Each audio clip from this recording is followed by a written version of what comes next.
मेलाव जे पासाव जालांनाय फरायसाफोरखौ मोजां मोजां पार्सेन्ट मोनलांनाय बा जेनेबा सोरबा फार्स्ट डिभिजन थांदों सोरबा सेकेन्ड डिभिजन थांदों सोरबा थार्ड डिभिजन थांदों बिथांमोनखौ बरायनाय दिनै बराय मेलाव आङो बेखौनो बुंनो लुबैयो दे नोंसोरनि जिथु HSLC एग्जाम माने गोजौ फरायसालिखौ बारग'लांनाय आनजाद बेखौनो नोंसोरो दा मोजाङै मोजां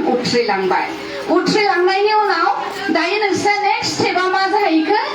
नेक्स्ट स्टेपआ जाहैबाय नोंसोरनि थांखि दानाय सोरबायाथ' मालाय उन्दैनिफ्रायनो थांखिखौ लाखायो सासे सानैया गावबा गावनि थांखिनि सोमोन्दै बुंखाबायानो आरो खायसेया थांखि दानो दङबा थांखि लानो दङबा बिथांमोनाबो थांखिखौ दानानै लानांसिगोन मोनसे थि थांखि थानांसिगोन आङो आमु फरायनानै साइन्सआव फरायनानै मा जागोन कमार्सआव फरायनानै मा जागोन बा आर्ट्सआव फरायनानै मा जागोन बे थांखिखौ लानांसिगोन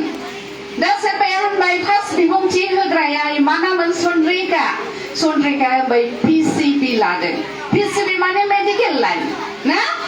मेडिकेल लाइन PCB लादों दा मेडिकेल लाइनाव थांगोन बिथाङा दा मेडिकेल लाइनाव थांनोब्ला माबायदि स्टाडि खालामनांगोन गावखौ फरायनायाव माबायदि बावसोमनांगोन बेखौ गोसोआव लानांगोन नामा टाइम मेनटेन जायखिजाया माने आर्ट्सआव फरायबाबो सोरबाया थांखि थायो दा माबाया होनबाय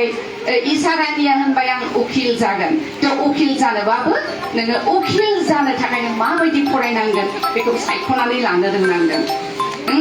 दा कमार्सआव फरायनायाबो सोरबाया CA जागोन सोरबाया एकाउन्टेन्ट जागोन सोरबाया एकाउन्टेन्ट अफिसार जागोन सोरबाया बेंकआव साखरि मावगोन बा आर्ट्सआव फरायनायाबो सोरबा IPS अफिसार माने माबा माबि अफिसार जालांगोन आरो माने बिसोरो गावबा गावनि थांखिखौ थि हमथानानै लानो रोंनांगोन थांखिया जाहैबाय जोंना मा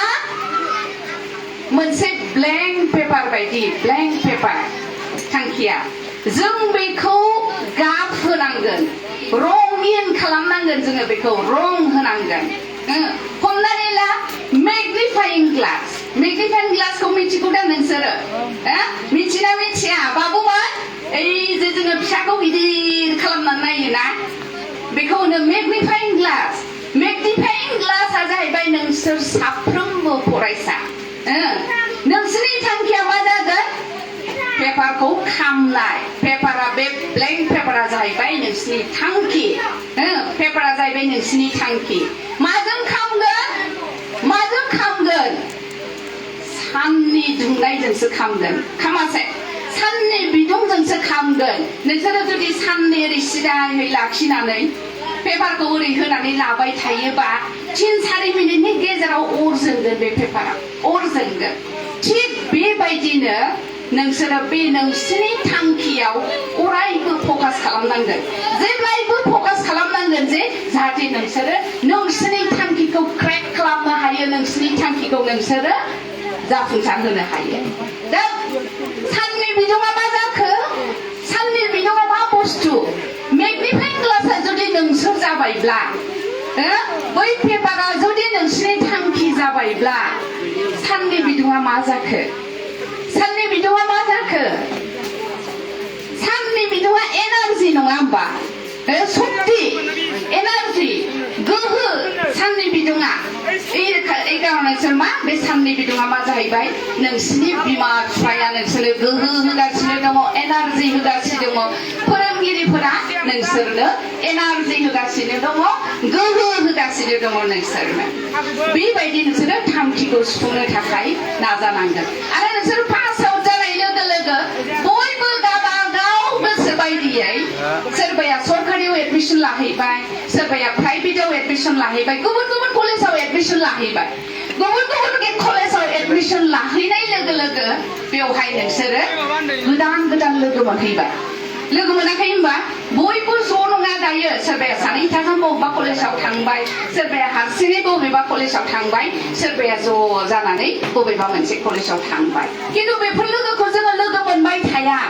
थांनानै नोंसोरो गोदान लोगो मोनहैगोन जेसेबां गोजौआव थांगोन बिदिनो गोदान लोगो मोनहैगोन लोगोखौबो बासिनानै लानो रोंनांगोन लोगो बासिनानै लानो रोङोब्लासो नोंसिनि थांखिखौबो नोंसोरो साक्सेस खालामनो हागोन लोगो बासिनायावबो जों जुदि फेइलार जायोबा लोगोखौ जुदि जोङो बासिना लानो रोङाबा जोङो जोंनि थांखि होसोनायावबो जों गोबां जेंना मोनगोन ट्राफिक जाम बायदि जोंनि थांखि होसोनायाबो होंगो दोंगोनि गेजेराव जों गावखौ खोमानानै लानो नाङा होंगो दोंगोनि गेजेराव जोङो जोंखौ गावबागावखौ जोङो सिनायनानै लानो रोंनांगोन होंगो दोंगोनि गेजेरावनो जोङो सोरखिलांनो नाजानांगोन जेरै बल फिल्डआव बल गेलेबा बयबोथ' गेलेगोन ना थांखिया मा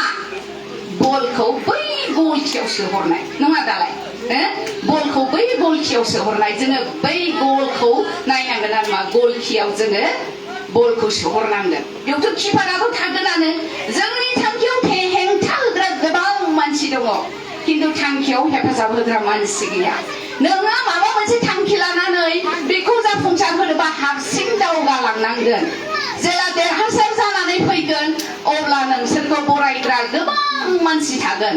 हाजार हाजार मानसिया नोंसोरखौ बरायगोन बेखायनो जोङो थांखिखौ जेब्लायबो फकास खालामनानै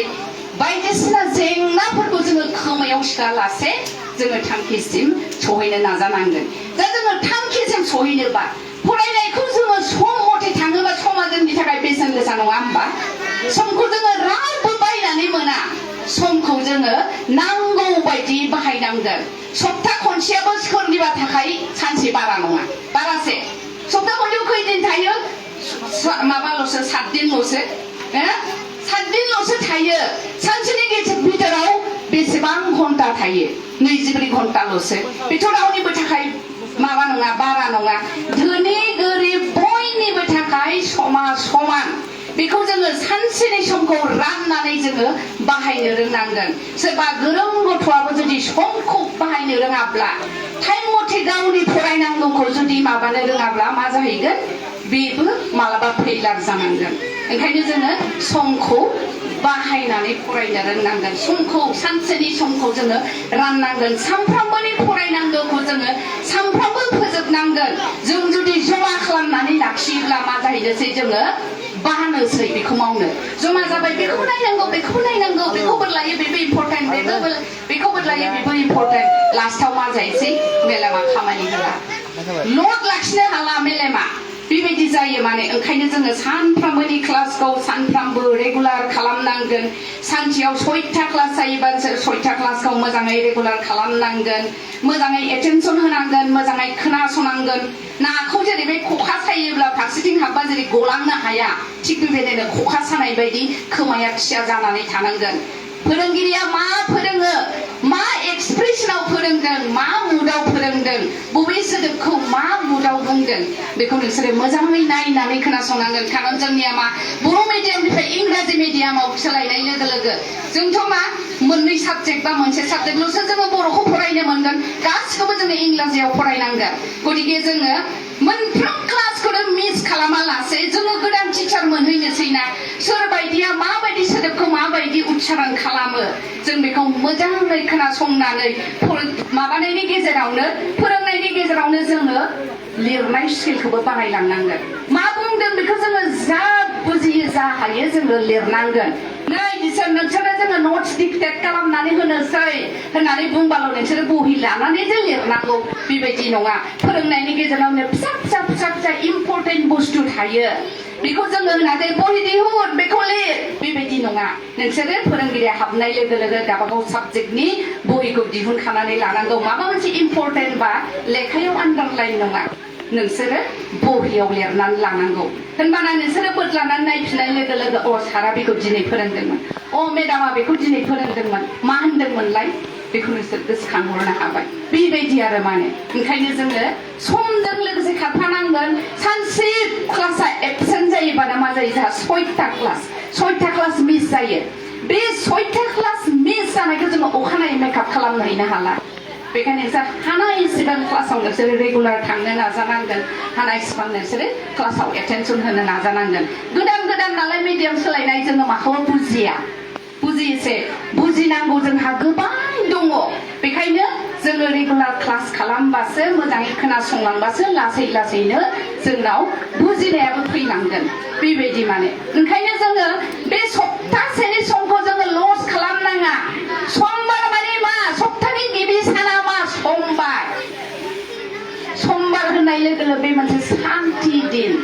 जोङो गोसोखौ जेब्लायबो सान्थियाव लाखिनांगोन होनबासो जोङो फरायनायाव कनसेन्ट्रेट खालामनो हागोन फरायनायाव जोङो गोसोखौ बावनो हागोन फरायनायाव जोङो गावखौ स्थिरै फज'नो थाखाय दिदोमै फज'नानै दोननो थाखाय जोंनो गोसोनि सान्थि नांगौ बेखायनो जोङो समबार बारायखौ नोंसोरो सान्थि हिसाबै बाहायनांगोन गोसोखौ दिदोम लाखिनानै सप्तानि गिबि सप्ताखौ नोंसोरो जागायजेननांगोन होनबासो जोंनिया नेक्स्ट डे मंगलबाराबो जोंनि थाखाय मंगल जागोन मोजां जागोन मंगलबारा जुदि मंगल जाबाय बा बुधबाराव जोंहा मोनसे बुद्धि खिलिनोसै मेलेमाव बुद्धि मिथिबाय बुद्धिया खिलिनाय लोगो लोगो मा जानोसै जोङो बबे मोजां बबे गाज्रि बेखौ बासिनानै लानो हानाय गियाना जोंनाव खिलिनोसै ओंखायनो जोङो बे सप्ता खनसेखौ जोङो मोजाङै माने मेनटेन खालामलांनांगौ मेनेज खालामलांनांगौ जोङो दा बुधबाराव बुद्धि खिलिनाय लोगो लोगो जों गावबागावनि मोजां गाज्रिखौ साननो हानाय लोगो लोगो मा जानोसै बिस्थिबाराव मा जानोसै जों जोंनिनो गुरु जानोसै नोंसोर साफा साफा गावबागावनिनो गुरु जानोसै बै मबाइला जोंनि गुरु नङा मबाइला जोंनि बिमा बिफा नङा मबाइला जोंनि गासिबो जानो हाया जोङो दा आथिखालाव मा मबाइलानो जोंनि लोगो मबाइलानो जोंनि बिमा बिफा मबाइलानो आबै आबौ मबाइलानो मास्टार नङा होमबा गतिके जोङो मा मबाइलखौ जोङो नाथ्रोदनानै दोननानैबाबो जोङो गावखौ गाव सिनायनो लोंनांगोन जोंनि सिङाव मा हाबनानै दङ जों साफ्रोमबो मा बुस्थु जों गावखौ सिनायनो रोंनांगोन आरो मा बिदिबाथाय मा जानोसै बुधबाराव बुद्धि फैबाय बिस्थिबाराव जों गावबागावनिनो गुरु जाबाय गुरु जानाय लोगो लोगो जों मोजां गाज्रिखौ साननो हानाय लोगो लोगो शुक्रबाराव जोंनि सक्तिया बारायबाय सक्तिया बारायनाय लोगो लोगो जोङो मोजां गाज्रिखौ साननो हानाय लोगो लोगोनो मा जानोसै जों मोजां खामानिखौ मावलांनो थाखाय जोंनाव मोनसे गियाना फैबाय मोजां गाज्रिखौ जोङो मावलांनो हानाय लोगो लोगोनो सनिबारखौ जोङो मोजांबो होनो गाज्रिबो होनो बे सनिबारा बेयो जोंखौ जेबो गाज्रि खालामनो हाला जोंनि जेबो इनाय खालामनो हाला जों मोजां मावबासो जोङो मोजां जागोन गाज्रि मावोबा बे सनिबाराबो गाज्रिनि फिथाइखौ होगोन मोजां मावोबा बे मोजांनि फिथाइखौ होगोन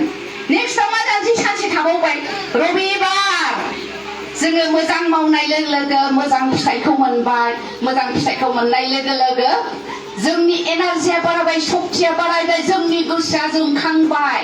जोंनि सेहेराफोरा जोंखांबाय साक्सेस जानाय लोगो लोगो गोसोआ फुरथि मोना होमबा थिग बेबायदिनो जोंनि गोसोआबो जोंखांबाय मोखांखौ गोजों नुबाय जेरैहाय नै सोरबा मोजां रिजाल्ट खालामना मोजां पास जायोबा मोखांखौ गोजों नुवा होमबा नुयोना नुवा सात्रनि मोखाङाबो गोजों जागोन गार्जेनाबो बबाव थागोन बबाव थाया अबाव दोनगोन अबाव दोना गोसोखौ माने मा खालामगोन मा खालामा जायो ओरैबायदि जायो आरो मानो जायो मानो होनोबा गार्जेननि बिमा बिफानि मिजिङानो नोंसोरजों बिसिनि सिमां बिसिनि मिजिं नोंसोरजों अराय सम सिथाबनानै थाबाय थायो ओंखायनो मानो रायो बिमा बिफाया मोजां जाथों होननानैसो रायो दा बे रायनायनि गेजेरावबो जोंनि जिथु खुगानि बानि खुगानि जिथु जोंनि राव बेथ' जोंनिया बोरलानि थिर बायदिना थिउ गावबायदि गिदिंना फैफिना फिरायना लाबोनो हाया बेखौ ओंखायनो जोङो माब्लाबाबो जानला मोनला फिसानि सायावबो बाथ्रा बुंनाङा दायोबा गार्जेननिथिं थांलायबाय एसे लगाय लथाय एसे बुंना गालांसै आङो ओमफ्राय मालाबाबो फिसानि सायाव गाज्रि बाथ्रा बुंनो नाङा भुला बयहाबो जायो जाखांनायखौबो बुरखांनानै रायनो नाङा मानो होनोबा